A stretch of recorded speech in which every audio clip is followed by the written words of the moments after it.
At eto na nga mga katormo, habang dumadaan ako dito sa regroup na kalsada na to, may mag-motorcycling kayo, kayo pupunta dito sa kaliwa, at baka yung itlog niyo dyan ay lumaulaw. One time kasi nadaanan ko yan nung galing ako sa U-turn. Abe, grabe yung alog sa itlog. Pero huwag kayong mag-alala kasi dito banda ay medyo banayad na. Kasi makinis na yung kalsada. Baka sabihin nyo yung mga pinablog ko yung pangit na kalsada lang. Siyempre pakita din natin yung mga natapos nila. At hindi nga pala ako lumalabas sa motorcycle lane kasi nakabidyo. Baka mabash na naman tayo nito.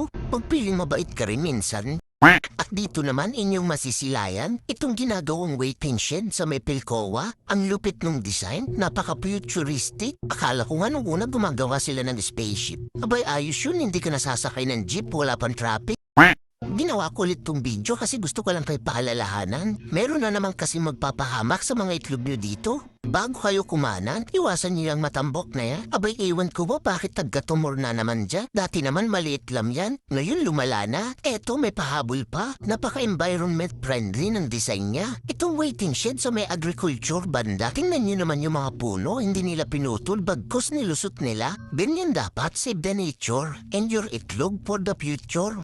So paano? Hanggang dito na lang ang aking video. Nasira ko na naman ang ilang minuto ng buhay mo. Wala pa tayong shortcut pero abangan nyo, naka-ready na to. Hindi nga lang safe ang itlog nyo.